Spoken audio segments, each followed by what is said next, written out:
Oleh itu Abu Al-Atahiyah mengatakan, dia macam syair, ratapilah kematianmu wahai orang yang sengsara. Ingatlah kamu pasti mati jika ratapanmu tidak sia-sia. Maksudnya kita akan menangis. Tuan-tuan nak menangis. Tapi orang yang menangis kerana dosa dia, setiap air mata ni tuan-tuan, Allah ampun dosa. Maksudnya menangislah kata. Tapi orang yang menangis kerana apa? Kerana keampunan Allah. Tapi tak sia-sia lah orang tu, meskipun umur panjang seperti umur Nabi Nuh. Maksudnya ada orang menangis tuan-tuan, bercerai menangis. Tapi ada orang tuan-tuan, dia malam-malam dia menangis. Ya Allah, nak mengalirkan air mata ni bukan senang. Sebab tu Nabi kata apa? Ya beku, menangislah. Fa in lam tabku fatabaku. Tak boleh paksa. Air mata yang mengalir secara paksa ni tuan-tuan, ampun dosa kita. Ni nak paksa bukan senang, kecuali orang yang dah biasa buat. Bukan senang tuan-tuan, nak paksa ni kan? Susah. Tapi kalau dah biasa, dia teringat sebut Nabi, dia menangis.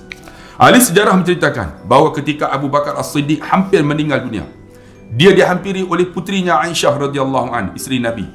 Dia memberi salam, menangis dan kemudian menatap ayahnya yang sedang sakaratul maut itu sambil berkata, "Wahai ayahku, memang benar apa yang dikatakan pujangga masa silam ketika mengatakan, demi umurmu, tidak berguna lagi kekayaan bagi seseorang jika nafasnya telah turun naik di tenggorokan dan dada terasa sesak tidak tertahan."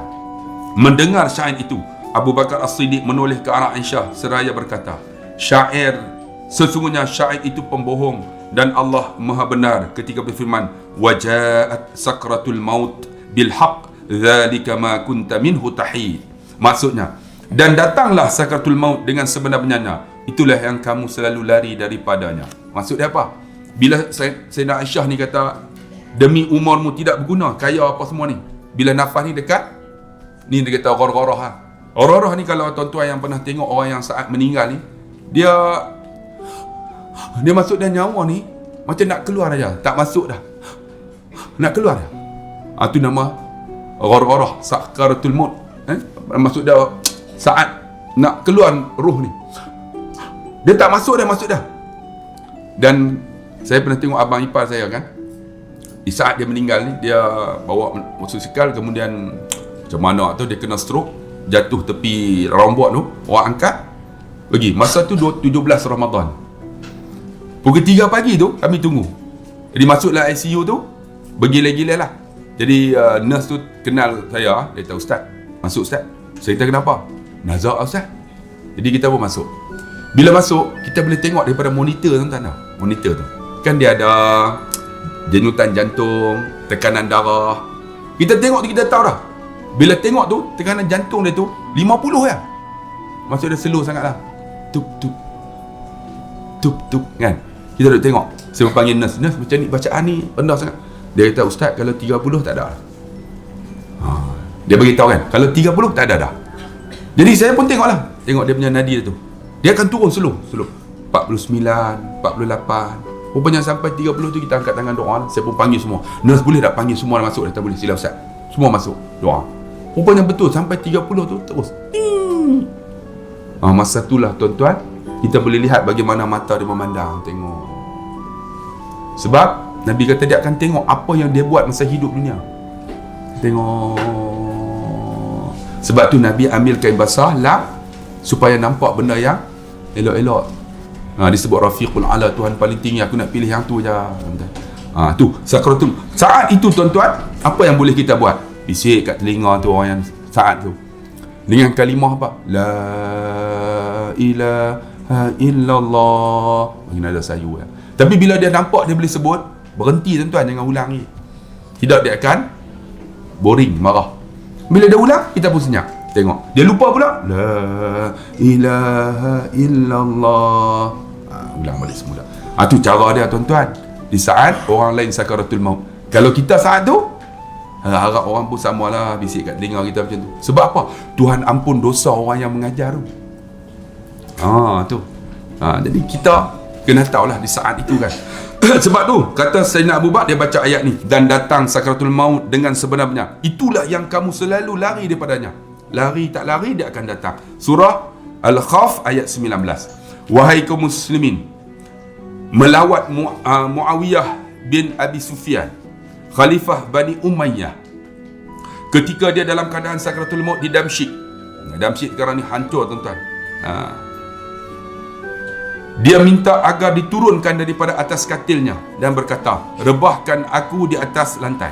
Ini Muawiyah ni kalau tuan-tuan nak tahu, di antara sahabat yang banyak merawi hadis, di samping Abdullah bin Umar, Abdullah bin Abu Bakar, Abdullah bin Amru. Ni Muawiyah ni orang yang banyak merawi hadis. Sebab tu ada orang, tuan-tuan, dia hantam Muawiyah bin Abi Sufyan ketika berlakunya peperangan Siffin dengan Sayyidina Ali. Ni puak-puak Syiah. Tapi Muawiyah ni di antara orang yang banyak merawi hadis. Para pelawak berkata, wahai Amir Mukminin, dia minta ni, turunkan aku, dia kata, letakkan aku dekat tanah tu, lantai. Wahai Amir Mukminin, eloklah sekiranya kamu tetap berbaring di atas katil yang empuk itu. Sebab apa? Sebab Muawiyah ni khalifah lah. Selepas daripada Sayyidina Ali disebut khalifah, kan? Khalifah lah. Minta turun ni, kamu ni khalifah. Sebab tu kalau kita, tuan-tuan, ada jawatan, ada pangkat, belajar ilmu, jangan duduk sebagai yang berpangkat dan berilmu. Maksudnya orang yang hebat lah. Dia takkan dapat ilmu. Dan orang yang ceramah pun pening. Betul, tuan-tuan? Saya pergi jabatan kerajaan, datang masuk dengan tie. Lepas tu dia orang bagi tahu, tulis senarai. Ni yang amat berhormat, yang ni yang berhormat. Kita nak ceramah pun kontrol. Kontrol, tuan-tuan. Tak boleh nak hantam. Tapi kalau kita masuk tak kenal, aku suka aku hantam, aku suka lah. Tapi kalau masuk tengok ada, kan? Ada YB lah. Pening, tuan-tuan. Kita nak hantam. Lagi dia salam tak kait lagi, habis aku, tuan-tuan. Tapi kalau tak ada, kita boleh hantam, aku suka kita lah. Sebab tu, tuan-tuan, ni Muawiyah ni khalifah, kan? Kerajaan Umayyah hebat lah. Dia minta nak mati atas lantai lah. Kerana apa, tuan-tuan? Cuba tengok. Namun dia tetap berkata, tidak, lekas turunkan aku, letakkan aku dekat tanah ni. Mereka pun mematuhi arahannya. Sebab saja mereka merebahkan Muawiyah di atas lantai. Dia menyingkap pemaidani tu, tuan-tuan. Orang dulu buat macam kemah ni, letak pemaidani lah. Dia selak pemaidani tu dan meletakkan pipinya di atas tanah sambil menangis seraya berkata, sungguh benar firman Allah. Dia baca Quran, man kana yuridul hayatad dunya wa zinataha nuwaffi ilaihim a'malahum fiha wa hum fiha la yubkhasun ulaika alladhina laysa lahum fil akhirati illa an-nar wa habita ma sana'u fiha wa batilun ma kanu ya'malun. Apa firman Allah SWT yang dibaca oleh Sayyidina Muawiyah? Barang siapa yang menghendaki kehidupan dunia dan perhiasannya, nescaya akan kami berikan kepada mereka balasan pekerjaan mereka di dunia ini juga dengan sempurna, dan mereka di dunia ini tidak akan dirugikan. Siapa nak dunia dapat, kan? Tak rugi pun. Itulah orang-orang yang baik, memperoleh bahagian di akhirat kecuali neraka. Tapi di akhirat esok rugi, dan lenyaplah di akhirat itu apa yang telah mereka usahakan di dunia, dan sia-sialah apa yang telah mereka kerjakan. Sebab tu, tuan-tuan, dunia nak, tapi jadikan akhirat. Orang kata, ustaz, saya duk ulang benda ni macam mana dunia nak jadi akhirat? Tak ada, saya kisah. Tuan-tuan ada duit banyak, jadikan duit tu sebagai akhirat. Ada orang kata, malah sejak mengaji ni saya bisnes nak tutup. Ada orang jumpa saya, dia ada restoran sampai 6 restoran. Jumpa saya, ustaz, malah ustaz, sejak mengaji ni nak tutup restoran. Saya tak tutup, biar restoran tu kita berkembang. Gunakan duit itu untuk akhirat. Betul tak? Banyak, tuan-tuan, surau-surau. Sekarang ni kalau tuan-tuan pergi, saya nak cerita sikit tentang baru ni dia orang viral, kan? Kata apa? 10% daripada duit derma. Ingat tak? Di masjid di Pulau Pinang, dia ambil oleh kerajaan, bukan kerajaan negeri, ambil majlis agama. Sebab apa, tuan-tuan? Sebab di Pulau Pinang, tanah-tanah tu kebanyakan orang Melayu nak jual tanah tu di tepi masjid. Jadi siapa yang beli? Orang bukan Islam. Bila beli, tuan-tuan, masjid tu duduk satu masjid, yang lain tu semua orang bukan Islam. Macam mana kita nak imarah masjid ni? Sebab tu majlis agama ni, dia orang buat macam mana? Ambil 10% daripada derma setiap Jumaat untuk beli tanah-tanah ni, dijadikan sebagai tanah wakaf.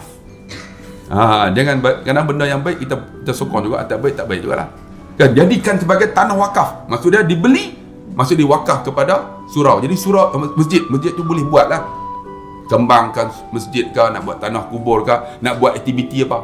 Sekarang ni kalau tuan-tuan pergi dekat Pulau Pinang, satu masjid, kalau semua ni semua bukan Islam, siapa nak semayang masjid tu? Tu yang tuan-tuan pergi semayang Zuhur, memang ramai sebab ada quarters jabatan kerajaan, pejabat. Tapi waktu maghrib tak ada orang. Sebab kawasan tu bukan kawasan Islam.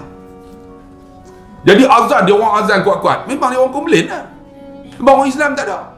Ada pun dua orang, imam dengan Tok Bilal lah. Tok Bilal azan kuat, Allahu akbar, mamak, tuan-tuan, mamak azan. Orang komplain lah, tak apa nak semayang dua orang lah. Bukan sebab tu tuan-tuan, macam mana? Maka ditubuhkan 10% duit masjid dia ambil. Ada JK marah ha? Sedangkan duit masjid tu tuan-tuan, duit orang derma. Dia orang nak simpan bagi banyak. Seronok bila tunjuk penyata tu 1.2 juta. Siapa kumpul? Aku lah. Hasilnya duit tu untuk orang infak, untuk imarah. Buat program. Jadi tak ada ambil duit tu 10%. Untuk apa? Untuk beli tanah-tanah ni. Kadang-kadang masjid-masjid ni tuan-tuan, Allah daif. Kalau tuan-tuan pergi tengok dekat kawasan Pulau Pinang, aircon pun tak ada. Tak sama dengan masjid Al-Falah. Baru ni banjir tenggelam tak? Dah Alhamdulillah. Masjid orang masjid hebat ni tuan-tuan. Tuan tengok kereta pun dia bawa depan ni. Kereta tuan-tuan kan? Masjid Al-Falah kan. Sebab apa tuan-tuan? Sebab duit tu digunakan. Jadi tuan-tuan, kita nak ambil kesempatan ini. Duit kita gunakan untuk akhirat. Duit banyak, tak ada masalah. Guna untuk akhirat. Ada orang jumpa saya ni baru ni. Ustaz, saya nak beli satu van. Saya tak nak buat apa. Van tu saya nak jadikan sebagai van jenazah. Saya tak nak buat apa. Kurang-kurangnya orang guna ustaz, saya dapat pahala 1 qirat. Oh, saya kata 1 qirat macam mana? Kan dia gunakan jenazah, saya tak boleh iring. Van saya akan iring. Saya kata berlambak. Dia duit banyak, tak nak buat apa. Jadi nak buat van jenazah, saya pun ambil van tu, saya wakafkan dekat satu masjid dekat Padang Serai. Van pun dalam 30-40 ribu lah. Jadi dia tukar semua, dia Alhamdulillah dapat pahala. Duit tu kena ada. Kalau tak ada, macam mana kita nak beli van kan? Macam mana kita nak imarah masjid? Gunakan dunia tapi untuk akhirat. Tak ada masalah tuan-tuan.